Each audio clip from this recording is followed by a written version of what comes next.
Amen. Ngiyabingelela igama leNkosi uJesu Kristu. Ngithi ukuthula makube kini.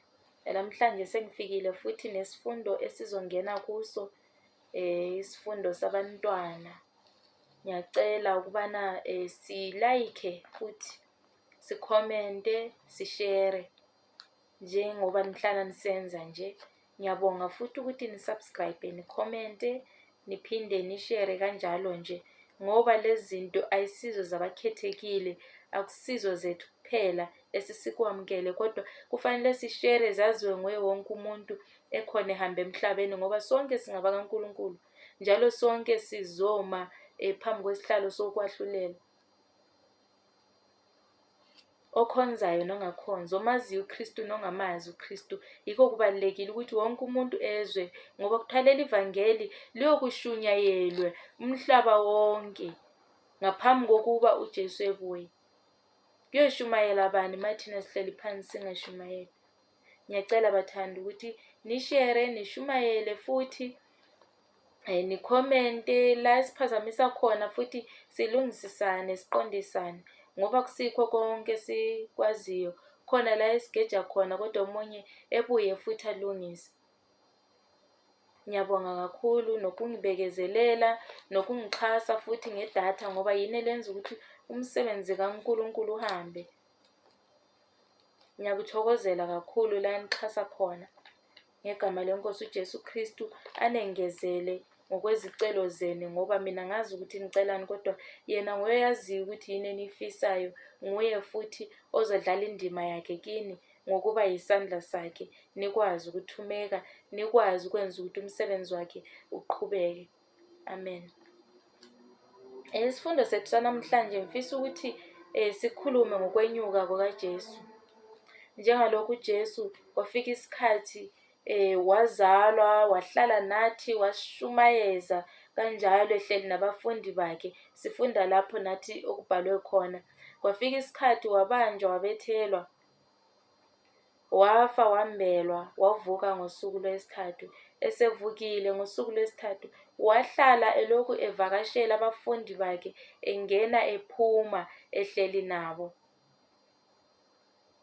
Ebathole bebuthene angene, ahlale nabo, azibonakalise, bese yaphuma futhi engasabonakali ahambe. Elokhu ekhuluma ngendaba zombuso, isho njalo la kuZenzo 1, Acts 1.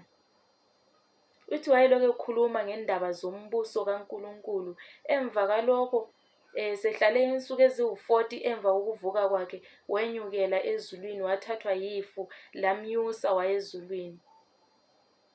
Kodwa kukhona akukhulumayo ngaphambi kokuba ahambe. Kukhona futhi asithembisa khona ngaphambi kokuthi ahambe. Ngithanda ukuthi sibuyele lapho sizwe ukuthi uJesu yena wayevalelise wathini, yini ayeyikhulumile ngaphambi kokuba ahambe. Okwamanje ngizofunda nje kancane iBhayibheli kuZenzo 1 la Acts 1. La uJesu enyuka khona ukuthi wahamba kanjani. Ngoba namhlanje nje, ngoba ngikhuluma usuku lwesi-41, yena wenyuka ngosuku lwesi-40. Kazi ukuthi abefundi bafila kanjani. Imagine nje umuntu usuhlale naye isikhathi eside, nike lihlale nonke etafuleni nidle, anixoxele indaba zombuso wasezulwini. Afe avuke niphinde nimbone, okuyinto engaphongukwenzeka leyo, ukuthi umuntu afe aphinde evuke besempilweni umbone. Waphinda wenyuka futhi bembhekile. Ubuhlungu bokuthi umuntu nje ethi sala kahle kuba usizi, engafanga kithi esala kahle. Bese kuba ukuthi umuntu uyafa, mawuthi awufile uhambile nje, ukuthi kubuhlungu kanjani. Ngalelo langa asuka ngalo esenyuka bebuthene, esuka nje bambhekile, ehamba ukuthi wakunjani. uMaria unina kuye nje wazwa yiphi feeling embone esenyuka, ngoba phela besemjwayele, bemazi engumntanakhe, nabahamba nabo bemazi eyinkosi yabo, engumngane wabo, engumuntu nje abaphila naye. Kodwa lowo muntu sesuka yenyuka manje, uyabashiya bodwa. kodwa wabashiyanga bodwa, wathi ngizonithumela umduduzi owumoya oyingcwele. Ngicela ukuthi sifunde la kuZenzo 1, soqala evesini lika-3, evesini lika-2. Inhloko yombhalo ithi ukwenyuka kukaJesu. Kwaze kwaba usuku akhushulwa ngalo esebayale ngomoya ongcwele abapostoli ayebakhethile, waziveza kubo ephilile emva kokuhlupheka kwakhe. Ngobufakazi obuningi babonwa yibo izinsuku ezingama40 ekhuluma ngezombuso kaNkulunkulu. Kuthiwa ekhuluma ngezombuso kaNkulunkulu. Kuningi akukhuluma uJesu ngezombuso kaNkulunkulu emva kokuvuka kwakhe, esekhuluma ukuthi ezulwini kunjani, kwenzakalani. Ikhona nencwadi akhuluma ngayo evalelisa kuJohn 14. Yincwadi ekufanele ukuthi ngabe siyayifunda namhlanje, sibuyele sizwe ukuthi iNkosi uJesu yasithembisani, yathi sivalelisa yathini. Ngoba phela umuntu yazi amazwi okugcina omuntu masehamba awakhohlakali. Uma ubona vele ukuthi lo muntu lo uyahamba manje, akasezi ukuphila nami. Amazwi okugcina akhulumayo awuveli wakhohlwa nje. Yiwo lamazwi okufanele ukuthi ngabe siyawakhumbula, ukuvalelisa kweNkosi uJesu. Amen. Ngicela ukuthi siqhubeke sizwe ukuthi wakhuphuka kanjani. Uyakhuluma futhi la uJesu uthi, wabayala ngokuthi ningamuki eJerusalema, kodwa nihlalele isithembiso sikayise enasizwa ngami, ngokuba uJohane wayebhaphathiza ngamanzi, kepha nina niza kubhaphathizwa ngomoya ongcwele kungakadluli insuku eziningi.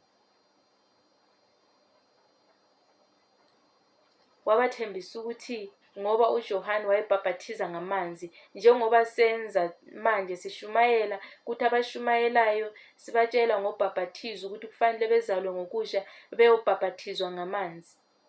Kunombhaphathizo okhona futhi engeke ngiwenze mina ngithi ngiyakubhaphathiza ngomoya ongcwele, kodwa uKristu Jesu nguye onamandla ukuthi ekubhaphathize ngomoya ongcwele ngendlela yakhe. Uthi ningasuki eJerusalema, nihlale nilindele isithembiso lesi mina engalithembisa sona. Uthi kodwa niza kwamkeliswa amandla umoya ongcwele esefikile phezu kwenu, nibe ngofakazi bami eJerusalema naseJudiya lonke naseSamariya kuze kube sekugcineni komhlaba. Wathi eseshilo lokho wakhushulwa bebuka, ifu lamsusa emehlweni abo. Wathi umoya ongcwele usufikile kini, nizoba ngofakazi bami njengoba sifakaza ngaye. Ngalezo zikhathi ekhona yena uKristu, thina sasingakabi khona, kodwa siyafakaza ngaye ngomoya ongcwele ngoba sesimazi. Masusebenza kithi siyakwazi ukufakaza ngaye. Asifakazi ngoba kuthanda thina, kodwa umoya masuphakathi kwakho, umoya ongcwele uyashisekela ube nesibindi sokuthi uphakame ukhulume ngendaba zikaKristu. Yikho sila namhlanje ngoba umoya ongcwele ukhona, uhlalile kithi, ufikile kithi. Yiwo usifundisayo, uphinde usiduduze, uphinde usifundise ukuthi sikhulume sithini, sishumayele sithini, sifakaze sithini ngoKristu. Kuthiwa esakhuluma lawo magama ukuthi uma umoya ongcwele sefikile kuzokwenzakalani, kwafika ifu, iyezi, ecloud, lamthatha lamkhuphula, wahamba, bebuka bembhekile. Kuthiwa bathi besagqolozele ezulwini emuka, uvesi 10 lo, bheka amadoda amabili ayemi kubo embethe izingubo ezimhlophe, athi, madoda aseGalile, nimeleni nibheke ezulwini na? uJesu lo osuswe kini enyuselwe ezulwini uyakuza kanjalo njengalokhu nimbonile ezulwini. Khona babuyela eJerusalema bevela entabeni ethiwa eyeminqumo eseduze neJerusalema, ibanga lohambo lweSabatha. Kuthiwa kwafika amadoda amabili, engicabanga ukuthi kwakuyizingilosi, Kuthiwa ayegqoke izingubo ezimhlophe. Kuthiwa afika lamadoda ama phambi kwabo athi, nimeleni na? UJesu lo enimbonayo esenyukela ezulwini niyophinda nimbone njalo esehla ngendlela efanayo esesiza emhlabeni. Lo enimbone enyuka esezulwini ebonwa yini nonke esezulwini nizophinda nimbona futhi esesehla esiza emhlabeni. Ngakho ke ngicela ukuthi siphinde sikhumbule futhi amazwi awakhulumayo yena uKristu uJesu inkosi yethu esikhathi evalelisa. Incwadi esizongena kuyo nguJohane 14. Inhloko yombhalo ithi inkulumo yokuvalelisa kukaJesu. uJesu mayevalelisa uthi inhliziyo yenu mayingakhathazeki. Kholwani nguNkulunkulu nikholwe nakimi. Kholwani kuNkulunkulu uBaba osezulwini niphinde nikholwe nakuye. Uthi ekhaya likaBaba kukhona izindlu eziningi. Uma bekungenjalo bengiya kunitshela ukuthi ngiya ukunilungisela indawo. Already izindlu zikhona. Ukube bekungenjalo ubengeke esho ukuthi zikhona izindlu, ubezositshela ukuthi uyasilungisela. Kepha akayilungisa ngoba vele izindlu zikhona already ekhaya likaBaba. Angazi oyakho ngabe khona owayekakabi khona.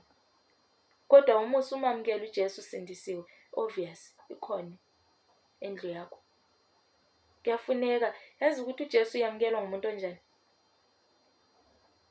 Ozisolayo ekoneni kwakhe, ozaziyo ukuthi uyawona, engithembayo ukuthi la emhlabeni akekho umuntu ongakaze wone. Ukuthi kuze kusulwe isono sakho ukuthi uwamukele uJesu onguye ohlanza izona, okhansela wonke amacala ethu esiwayenzayo. Ngaphandle kokumamukela uJesu akukho ongakwenza ukuthi isono sakho sikhanselwe. Uloku uthwele imithwalo, uthwele izono, uyasindwa, awuna peace. Kodwa ungamamukela uJesu awusabi nokukhuluma izinto ozenzileyo ezimbi, uyazikhuluma, uvume, ukonfese, awuphushwa. Uyezwa ukuthi uzivuyise nje, uzisole, uzokuthi ukhulume ngezinto zakho ozenzileyo ezimbi ongasathandi ukuthi uzenze futhi. Into uma ongasathandi ukuyenza, uyayikhuluma ukwenzela ukuthi ungaphindi futhi uyenze. Nokuzwileyo mhla uyenza uzokutshela ukuthi lento le wayivuma but uyayiphinda kanjani. Uyakubuyisa ngoba ukuzwile uvuma. Okunye sihamba sekuvuma kuye uNkulunkulu. Baba siwonile besingazi. Siyacela ukuthi usibuyise back. Ngegazi lendodana yakho sicela ukuhlanzwa nathi izono zethu. Amen. Uthi uJesu mayekhuluma uthi ngiyakunilungisa. Uthi ukube azikho izindlu eziningi bengizonitshela ukuthi ngiyanilungisela indawo. Nanxa ngiya ukunilungisela indawo, ngobuye ngize nginibuyisele kimi. Ukuba lapho ngikhona nibe khona kanye nani. Angithi lizwile incwadi ngesikhathi esenyuka kwafika ingilosi, amadoda la amabili abonakala seme nabefundi. Wathi uJesu enimbona esenyuke ezulwini nizokumbona njalo esehla evela ezulwini. Naye uyakhuluma, wakhuluma ngesikhathi evalelisa ukuthi ngoba ngihamba ngiya nginilungisela indawo, ngobuya ngize nginibuyisele kimi futhi. Ngoba lapho ngikhona, ukuba lapho ngikhona nibe khona kanye nami. Uzophinda eze ukwenzela ukuthi la yena aphila khona njengamanje nathi sibe khona, sibe kanye naye. uThomas wathi kuye, Nkosi, asazi lapho uya khona, siyazi kanjani indlela na? uJesu wathi kuye, mina ngiyindlela neqiniso nokuphila. Akakho oza kuBaba ngaphandle kwami. Mina ngiyindlela neqiniso nokuphila. Uyindlela yakho konke. Uma ufuna ukuphuma ebubini, thabatha uJesu. Uma ufuna ukulahla isithixo, thatha uJesu ebe yithemba lakho. indlela yokuthi uphume kuleyo ndawo. Uma kukhona la uboshwe khona ngokuboshwa oboshwe ngakho yimimoya, indlela yokuthi uphume kuleyo moya, thatha uJesu ukholwe kuye, abe lithemba lakho, uzidele kuye, ufele kuye. Uyala uthi angisaludinga usizo lwami lukuKristu. Nguye indlela engakukhipha kuleso simo kuso. Uma ukholwa uthemba kuye. Uthi ngindlela neqiniso nokuphila. Ungikuphila futhi. Nguye oyimpilo. Bathi umuntu wokuqala waba u-Adamu. Kodwa u-Adamu waqalekiswa ngokufa. Abantwana bakhe bonke abazalwayo bazalwa benesiqalekiso sokufa.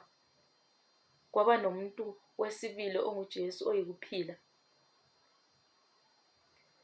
Wonke umuntu omamukelayo uJesu uba nokuphila oku-automatic okuphakade. Uba emvuma ephinde yenze kahle, ehambe kahle ngobungcwele. Ngoba phela into ezoyenza ungamamukela uJesu kuthiwe usindisiwe, but into ezoyenza ukuthi ungangeni kuleli khaya likaNkulunkulu elinezindlu eziningi ukuthi lelo khaya lingcwele akufuneki ukungcola. So uma wena ungcola ungazilungisisi uthi umamukela uJesu kodwa ungalunganga, awukwazi ukungena kulelo khaya ngoba ikhaya lelo lingcwele, akungeni okungcolileyo. Ngisho nokuncane nje okuyisono akungeni, kufuneka sibe ngcwele. Ngeke into engcwele bese kungena into engcolileyo. Angithi sikhulumile last time ngomhlaba wokuqala nezulu lokuqala ukuthi konke kuthiwe kuzodlula encwadini kaSambulo. Kudluliswa ngenxa yokuthi umhlaba lo awuhlanzekanga, ungcolile.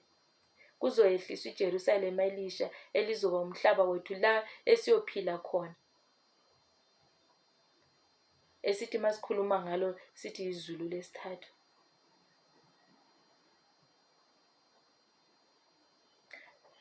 So asizilungiseni wenzela ukuthi siyengena kulelo khaya, singaligeji lelo khaya, sibe nethemba lokuthi as long uyamukela uJesu sizoba right, sizongena ezulwini. Cha.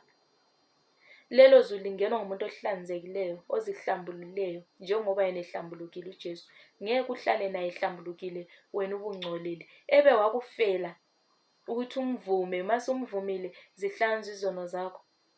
Akwenzeki ukuthi ungene kulelo khaya ngoba ungena nokungcola. Ekubeni lokho kudala konke kudlulile ngoba bekungcolile. Kwenziwe okusha. Asizweni ukuthi phambili uthini.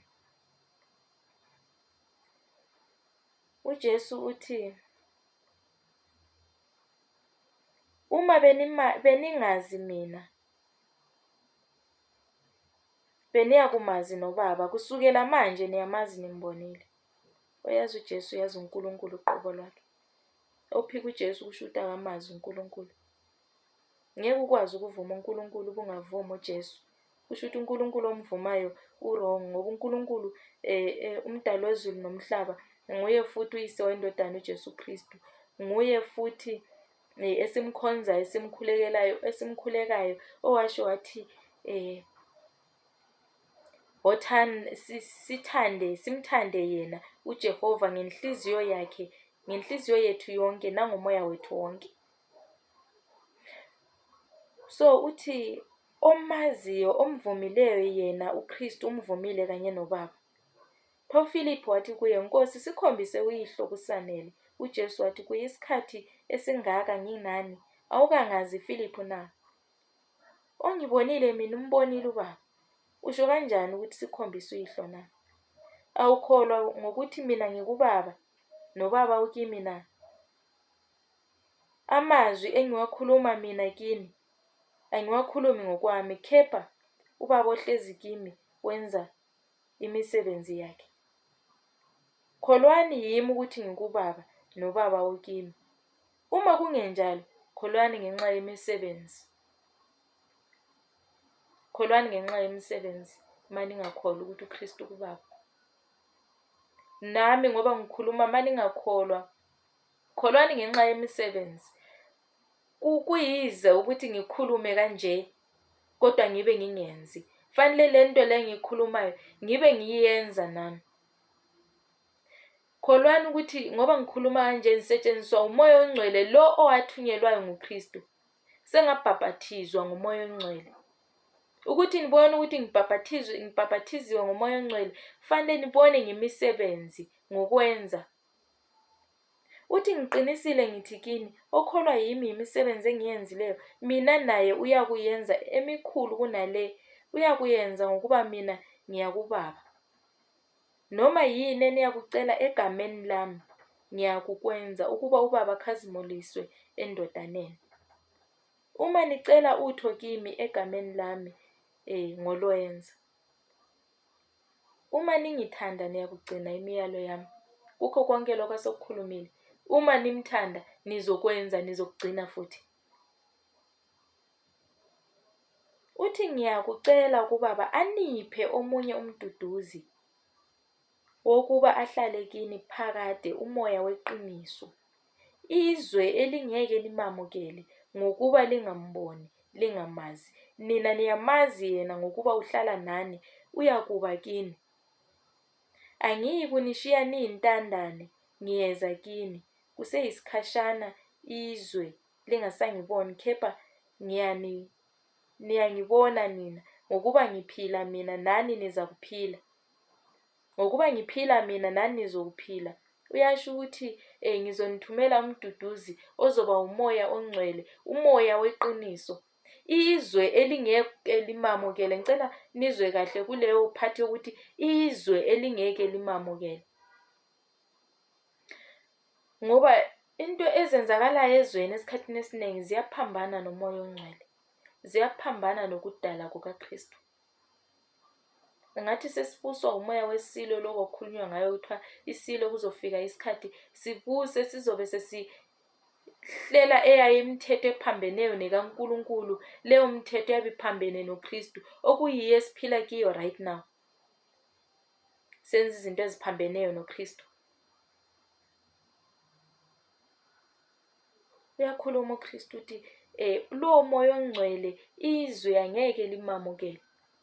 Sibhizi siyamukelana nemoya yamadlozi okungasimoya kaKristu.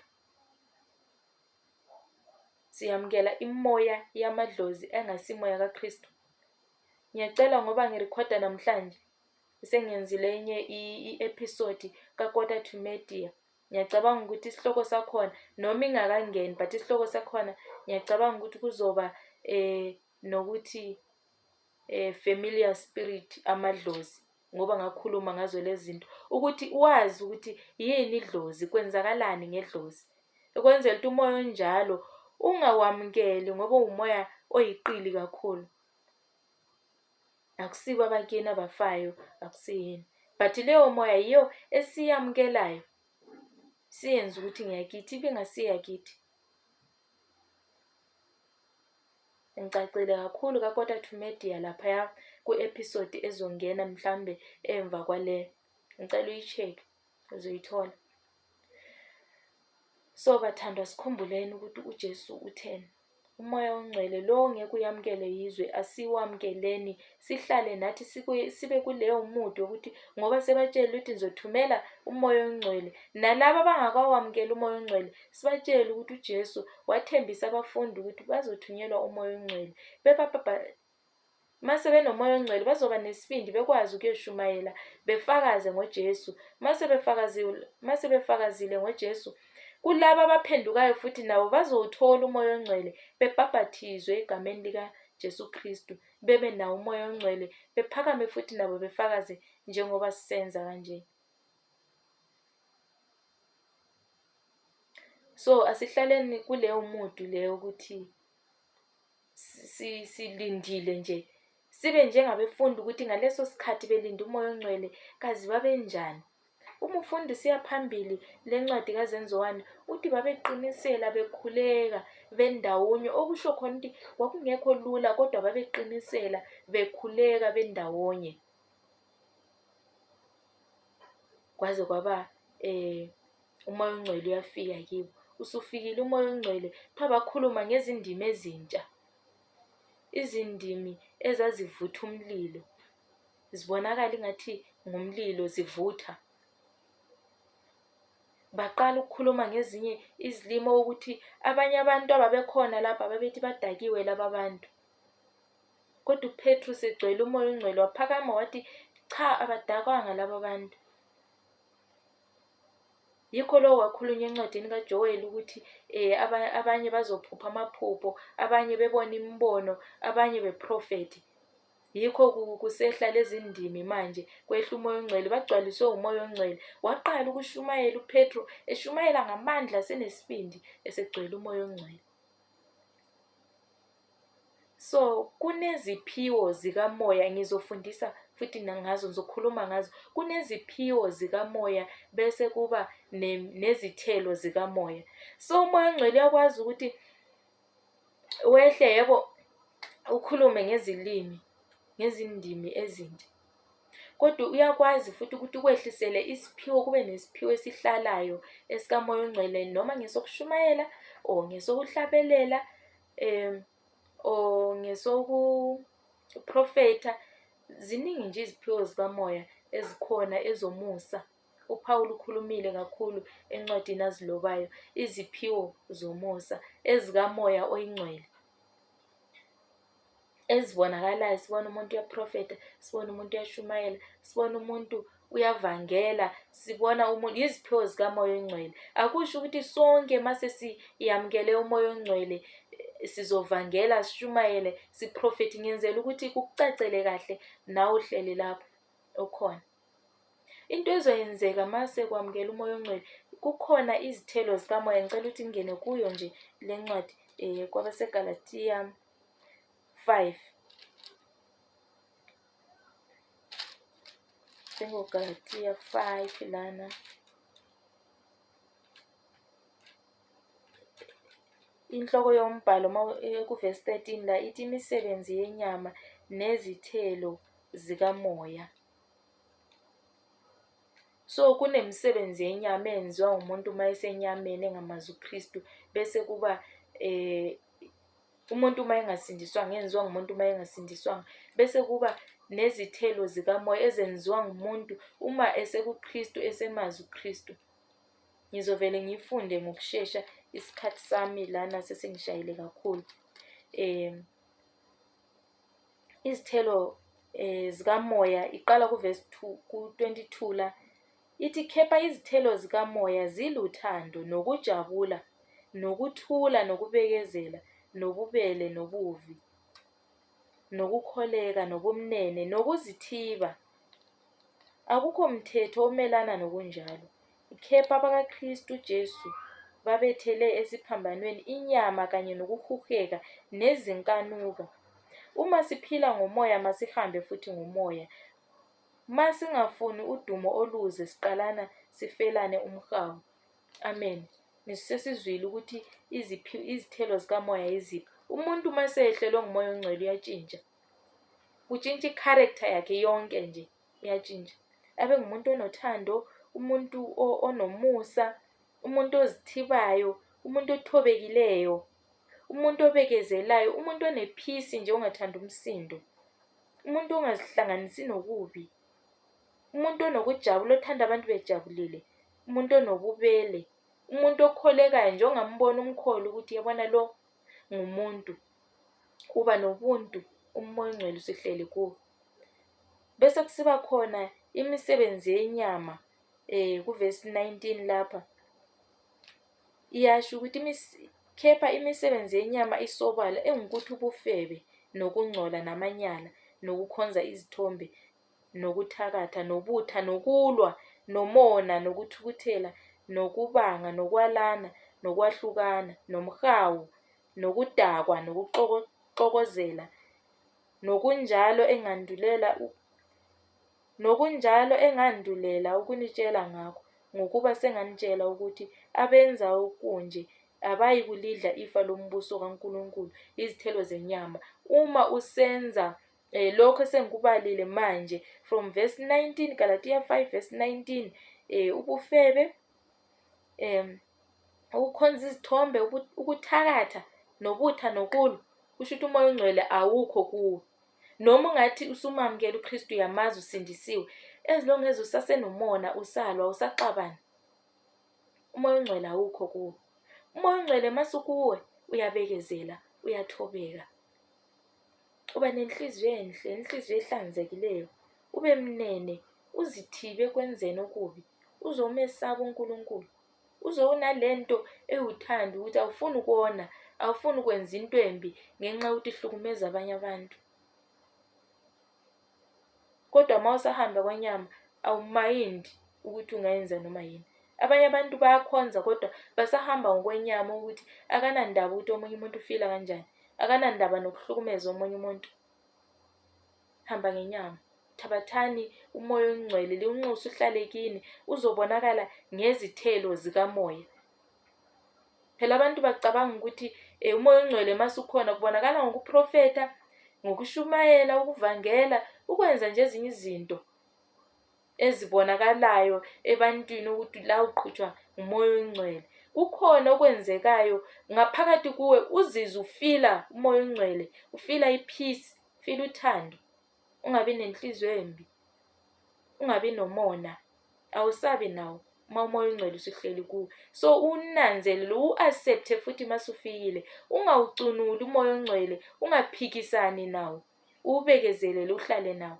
Ngegama leNkosi uJesu Kristu, sizaphinda futhi sibonane ngokuzayo. Ngiyayivala namhlanje, yamukelani umoya ongcwele, ngiyanikhulekela. Baba Jehova, Baba osezulwini, ngalesikhathi nanzi ingane zakho sesikhulumile kizo ngomoya ongcwele, naloko kwathenjiswa uJesu Kristu ukubana uya ekhaya, izindlu ziningi nasekhaya. Siyacela ukubana singene kulezo zindlu, usiphe zona lezo zindlu, sihambe ngobungcwele Baba phambi kobuso bakho, singayenzi amahlazo kodwa samukeleke phambi kobuso bakho, singabantwana bakho, sizithoba, sizithiba, zibe khona izithelo zikamoya ongcwele. Ngiyakhuleka ukuthi umoya ongcwele lo wabhabhathiza ngawo abafundi bakho, abafundi bakaJesu Kristu, namanje sibhabhathizwe ngawo sonke, nabangakawutholi bewuthole. Kube khona ukuzithiba nephisi, umoya wokuthula emhlabeni, umoya wothando emhlabeni, umoya wobumnene emhlabeni, umoya wobubele emhlabeni. Sizwelane, sithandane njengokumlayo wakho ukuthi ngishiya nalomyalo ukuba nithandane. Baba, namanje uthando lwakho siyalunxusa ukubana sibumbane, sibe bantu banye, sithandane izikhathi zonke ngegama leNkosi uJesu Kristu. Baba, siyazithoba kuwe, siyacela ukubana usenze Baba, sikuzwe kahle, nalezi ntshumayelo zingene zihlale kahle kithi, kuthi lokho esikwenzayo okubi sizisole kukho, singaqhubeki ngakho, kodwa sizisole siphume kukho Baba. Sivume izono zethu, sithethelelwe, asithandi ukulwa, sithanda ukuba nomhawu nakho konke okubi. Baba, siyawucela umoya wakho engcwele usisize, usilungisise ekuhambeni kwethu nasekwenzeni namhla kuze kube phakade. Siyathandaza Baba.